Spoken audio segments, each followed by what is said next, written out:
Liminar no Supremo determina que votação sobre medidas cautelares impostas a Aécio Neves seja aberta. E você vai ver também. Justiça Federal em São Paulo aceita denúncia contra os irmãos Wesley e Joesley Batista por uso de informações privilegiadas e manipulação do mercado financeiro. Operação combate fraudes nas fiscalizações do Imetro em postos de combustíveis em Goiás. Brasil, Argentina e Paraguai trocam experiências sobre o direito desportivo no Tribunal Superior do Trabalho. E as redes sociais, os limites legais das postagens na internet e como elas interferem até no trabalho. Essas e outras notícias agora no Jornal da Justiça.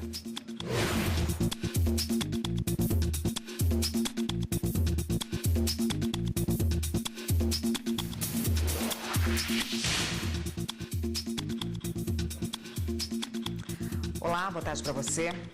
O ministro Alexandre de Moraes, do Supremo Tribunal Federal, determinou por meio de liminar que a decisão do Senado sobre o afastamento do senador Aécio Neves do mandato seja com voto aberto. A votação está prevista para hoje à tarde.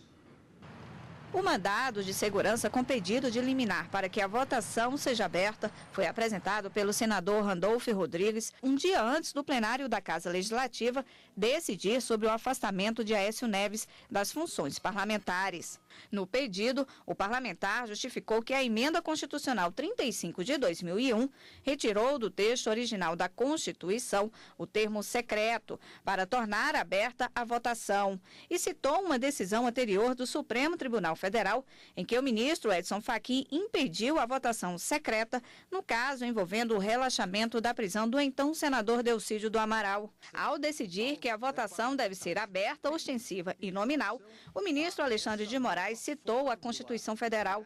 Para ele, não há liberdade sem responsabilidade e a votação aberta é uma forma de prestação de contas a todos os eleitores, além de garantir o princípio republicano e a independência parlamentar. O ministro entendeu que a emenda constitucional 35 revogou corretamente a previsão anterior do voto secreto para garantir os princípios constitucionais da soberania popular e da publicidade. A votação no Senado Federal deve acontecer hoje à tarde, 6 dias após o STF decidir que medidas cautelares impostas a deputados e senadores devem ser submetidas à respectiva Casa Legislativa sempre que dificultarem ou impedirem o exercício do mandato, como foi no caso do senador Aécio Neves. Os ministros chegaram a essa decisão após um longo debate em plenário. A votação foi desempatada pela presidente da Corte, ministra Carmen Lúcia. Tenho para mim que, neste caso, o magistrado haverá de tomar as decisões pertinentes inerentes à jurisdição penal, mas que deverá encaminhar ao órgão competente, pelo próprio magistrado, para que se tenha, então, a possibilidade de prosseguimento ou não, de manutenção ou não, da medida específica apenas de mandato, nos casos em que haja interferência, portanto, na representação popular. O senador Aécio Neves está afastado das funções desde o dia 26 de setembro, após decisão da primeira turma do Supremo, que ainda determinou o recolhimento noturno do parlamentar. Para que as restrições impostas sejam derrubadas, são necessários os votos de 41 dos 81 senadores. Joesley e Wesley Batista agora são réus. A Justiça aceitou a denúncia do Ministério Público Federal em São Paulo e abriu um processo contra os irmãos Batista, donos do grupo JF. Joesley e Wesley Batista vão ser processados pelos crimes de uso de informações privilegiadas e manipulação do mercado de ações. Segundo a acusação, os irmãos Batista sabiam do impacto que a delação deles causaria na economia do país. Uma inevitável queda no valor das ações da JBS e também alta do dólar. Com isso, antes da divulgação do acordo de colaboração, os empresários se anteciparam e venderam ações da JBS, ainda em alta, e depois recompraram em baixa. Assim, evitaram uma perda financeira de quase 140 milhões de reais. E não foi só isso, ainda compraram dólares e lucraram mais 100 milhões de reais. A Justiça aceitou a denúncia do Ministério Público Federal em São Paulo e abriu ação penal contra os irmãos, donos do grupo JIF, por prática de crimes financeiros. Para o juiz federal João Batista Gonçalves, a atitude é um comportamento desleal que ofende não apenas os direitos dos demais investidores, que ficam desprotegidos dos grandes acionistas e detentores de informações privilegiadas, mas que também prejudica o próprio mercado ao danificar a confiança de suas atividades. A Justiça considerou que há indícios suficientes contra os irmãos Batista, presos desde setembro. Os dois têm 10 dias para apresentar defesa às acusações. 10 pessoas foram presas nessa manhã durante uma operação da Polícia Federal para combater crimes de corrupção dentro do Inmetro, em Goiás. Evne Araújo tem os detalhes para a gente. Boa tarde, Evne. Oi, Érica, boa tarde. As prisões ocorreram em Goiânia e Anápolis, no estado de Goiás e aqui também no Distrito Federal. Foram 7 fiscais do Inmetro e 3 donos de postos de combustíveis. Segundo a Polícia Federal, esses fiscais receberam propina para poder fazer fiscalizações irregulares em bombas e também para dificultar fiscalizações em postos a mandos de concorrentes. Os investigados devem ser indiciados pelos crimes de corrupção passiva e ativa e também por alinhamento de preços, conhecido como cartel. Érica. Obrigada, Evne, pelas informações. Começou na manhã de hoje a reunião da Comissão de Constituição e Justiça da Câmara para discutir o relatório da denúncia de organização criminosa e obstrução de justiça contra o presidente Michel Temer e os ministros Eliseu Padilha e Moreira Franco. Terão direito à palavra todos os 66 integrantes titulares da CCJ e os 66 suplentes da comissão. Aos não membros, haverá o limite de 40 pessoas. O presidente Michel Temer e os ministros foram denunciados pela Procuradoria-Geral da República pelos crimes de obstrução de justiça e organização criminosa. Eles negam as acusações. Cabe à Câmara autorizar o Supremo Tribunal Federal a processar o presidente e os ministros. Na semana passada, o relator Bonifácio de Andrada recomendou que a Câmara rejeite o prosseguimento do processo. A Justiça Militar agora pode julgar os crimes praticados por militares das Forças Armadas contra civis durante operações de garantia da lei e da ordem, como as ações de combate à criminalidade que acontecem nas favelas do Rio de Janeiro. O projeto de lei foi sancionado pelo presidente Michel Temer. E o juiz da Justiça Militar da União, Frederico Veras, está aqui para falar com a gente sobre esse assunto. Boa tarde, doutor. Boa tarde.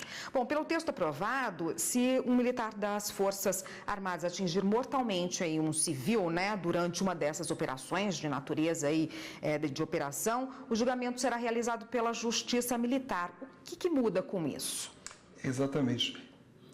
Agora, nos crimes de homicídios dolosos, está muito bem caracterizada a competência da Justiça Militar da União, porque antes essa competência era discutida e a lei veio aclarar isso e dar tranquilidade para as tropas que estão se deslocando cada vez mais em operações de garantia da lei e da ordem. Como é que funcionava antes dessa sanção? Havia um entendimento na jurisprudência do STM de que, seguindo o artigo 124 da Constituição Federal, nós seríamos competentes, porque é crime militar previsto com uma dicção parecida, igual à do 121 do Código Penal Comum. Nós temos a mesma definição, prevendo 205, o crime de homicídio, matar alguém. Então, dentro daquelas circunstâncias, nós já entendíamos que tinha competência. A grande distinção é a seguinte: existem 2 justiças militares no Brasil. Existe a Justiça Militar Estadual, que julga os policiais militares e os integrantes de corpo de bombeiros, e existe a Justiça Militar da União.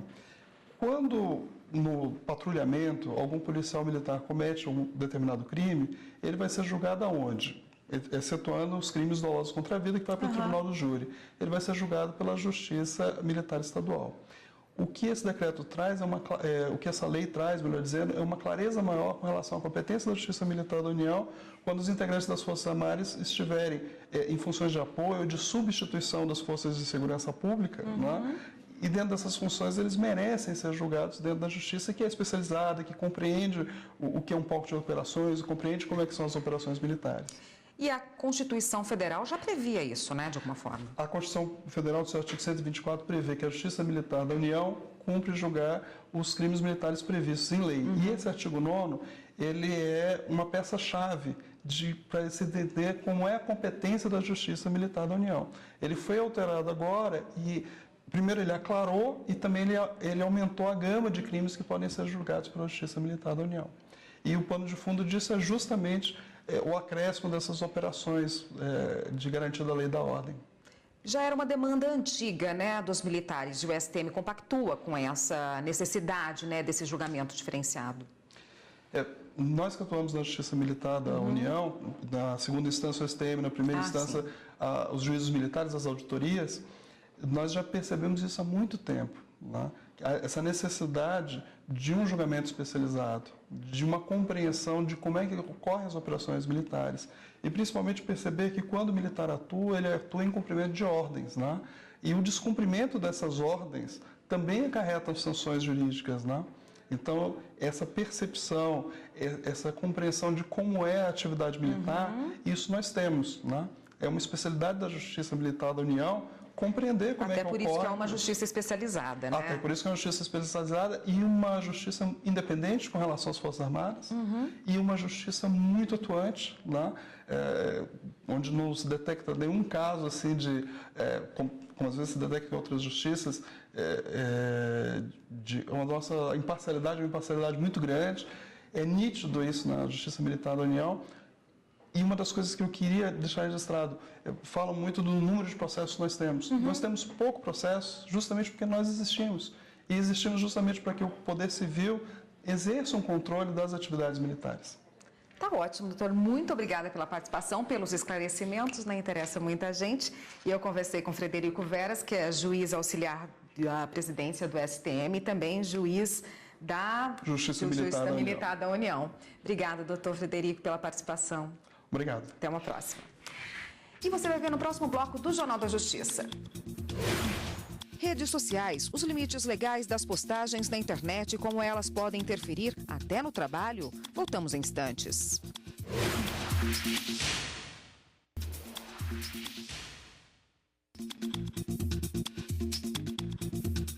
A primeira turma do STJ negou o recurso de uma candidata aprovada em concurso público por estar grávida, aliás, não fez a prova de aptidão física. Ela queria remarcar o teste para outra data.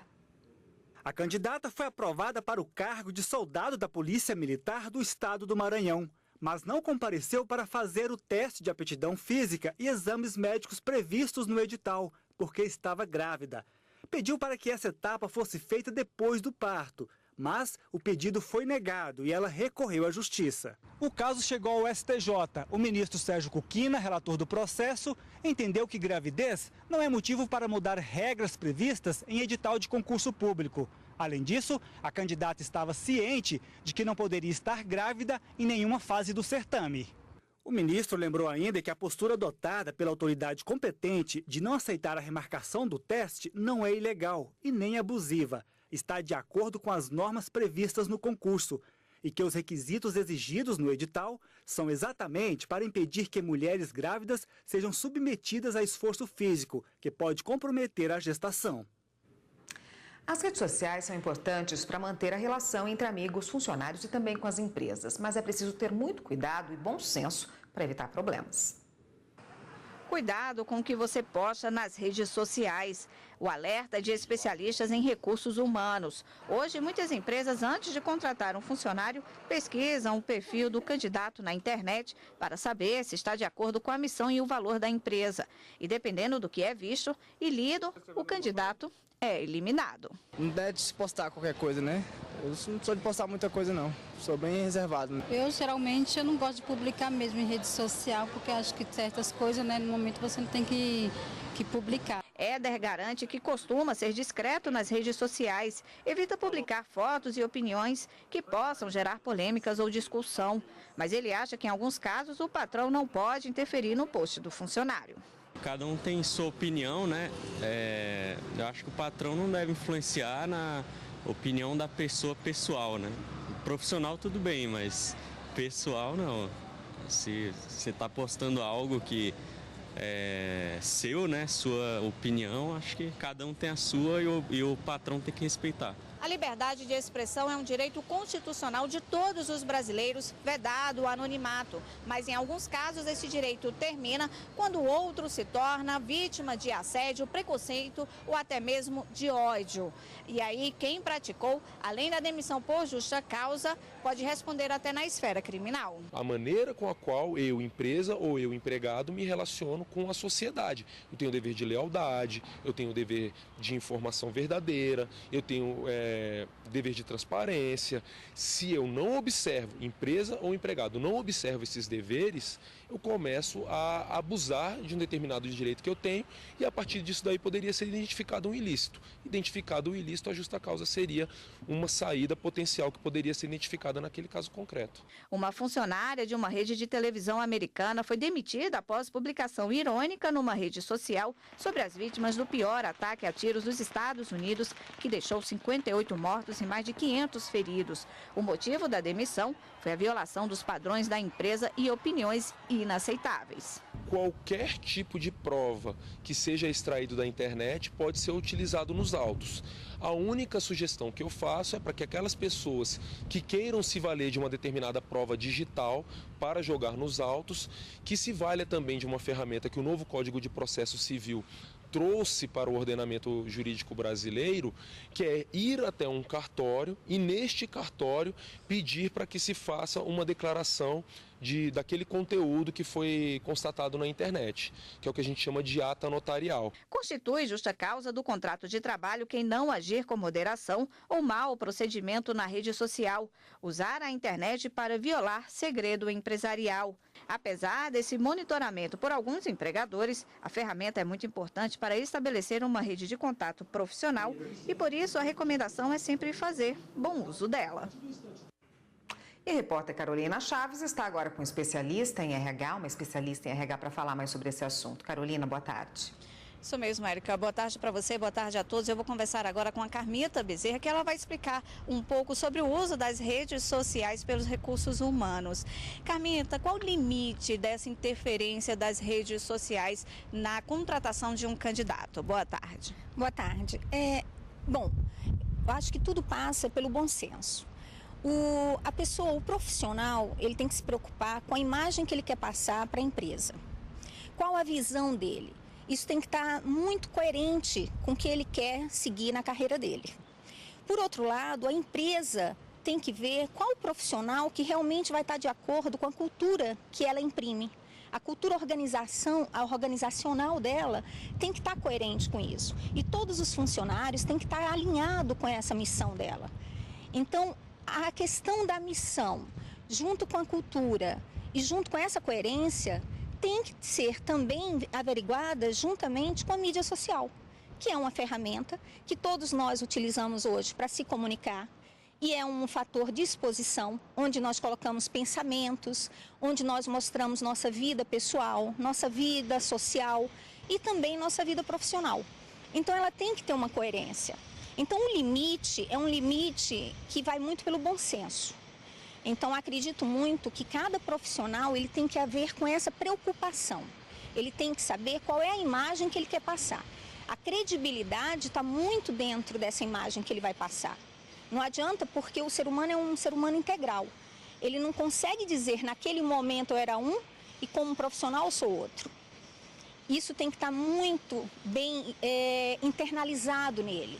Ele tem que saber que mesmo ele estando no momento social, ele está passando um pouco dele, a imagem que ele está refletindo ali. A brincadeira que ele faz fala muito dele, mesmo ele estando fora do ambiente de trabalho. Como se dá essa pesquisa? Ela sempre se faz necessária?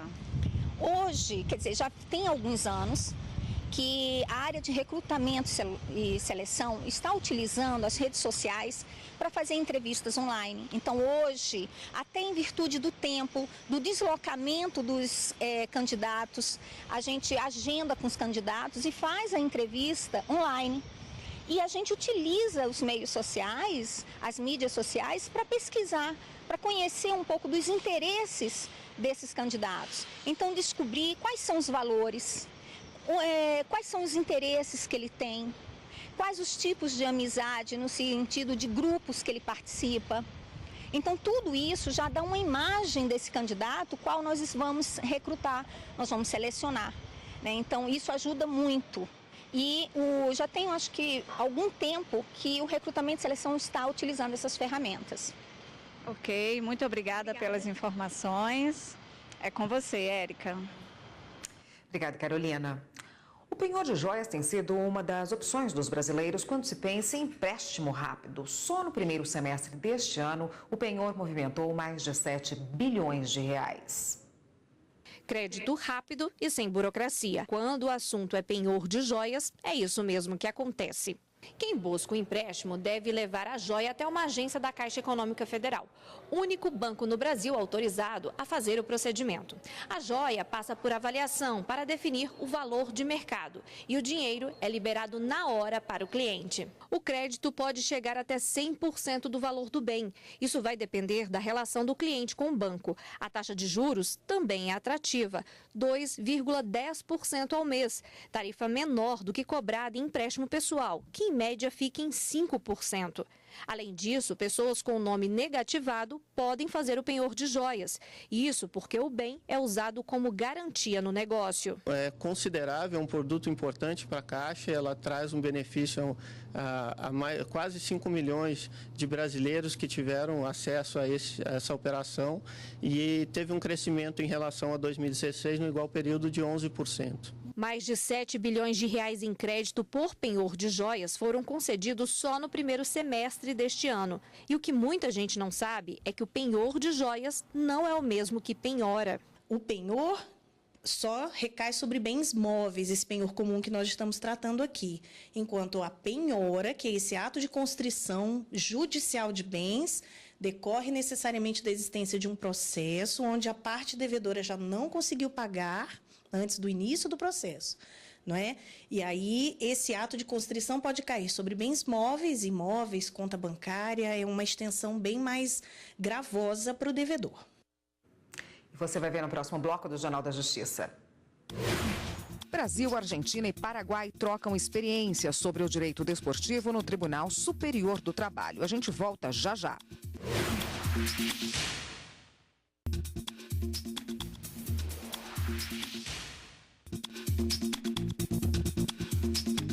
Brasil, Argentina e Paraguai trocam experiências sobre o direito desportivo no Tribunal Superior do Trabalho. O evento é promovido pela Academia Nacional do Direito Desportivo, a ANDD. Ao todo, serão 15 horas de discussões e troca de experiências entre Brasil, Argentina e Paraguai na área jurídico-desportiva. Na abertura do evento, nesta segunda-feira, o presidente da Academia Nacional de Direito Desportivo, o ministro do TST, Guilherme Caputo Bastos, destacou a importância do Congresso, que este ano está na segunda edição. Os nossos eventos são sempre internacionais, tanto o que a gente realiza no Brasil no segundo semestre, quanto o que a gente realiza fora do país no primeiro semestre. É trazer essas experiências internacionais para a nossa realidade e saber o que já deu certo lá fora e que a gente possa aproveitar aqui. No primeiro dia, o ministro do TST, Alexandre Agra Belmonte, vice-presidente da ANDD, falou sobre a Lei Geral do Futebol. A gente precisa dar realmente uma diretriz um pouco diferente para o desporto e também para o futebol. Agora, se as normas específicas do futebol vão ficar dentro da Lei Geral, ou se vai existir uma lei específica para o futebol, independentemente da lei geral, é uma questão de política legislativa. Hoje de manhã foram discutidos mais temas com membros da ANDD e juristas de outros países. Os painéis apresentados abordaram a formação desportiva dos atletas de futebol e a vinculação de atletas e treinadores, de maneira geral, às entidades de prática desportiva, como clubes e associações, que possuem contratos especiais de trabalho ou contrato de prestação de serviços. Agora, na parte da tarde, o Congresso termina com as questões fair play no futebol, que é o jogo limpo, e a legalidade e eficácia da execução concentrada. E hoje pela manhã, a presidente do Supremo e do Conselho Nacional de Justiça, a ministra Carmen Lúcia, e representantes do CNJ estiveram reunidos com o ministro da Educação, José Mendonça Bezerra Filho, para discutir ações de resgate de jovens que cumprem medidas socioeducativas em parceria com estados e municípios. A melhor maneira para que a gente possa reintegrar esses jovens à sociedade é por intermédio da educação. E a gente quer proporcionar a educação como fonte de resgate da juventude brasileira, principalmente aqueles que estão à margem, muitas vezes numa situação de alto risco e grande vulnerabilidade. O Ministério da Educação poderá atuar buscando, evidentemente, uma maior integração entre as políticas educacionais e de atendimento àqueles jovens que hoje estão sendo submetidos a medidas socioeducativas. Hoje tem grandes julgamentos do Supremo Tribunal Federal. No programa desta semana, você vai ver os impactos do julgamento em que o plenário do STF decidiu pela dispensa de autorização das Assembleias Legislativas para o STJ processar e julgar governadores do Estado. Antes, com a necessidade de autorização prévia, as denúncias poderiam ser barradas pelos deputados estaduais. A decisão altera a jurisprudência consolidada da Corte. O programa começa daqui a pouco, logo após esta edição do Jornal da Justiça. E hoje a gente fica por aqui. Para você, uma ótima tarde. Até amanhã.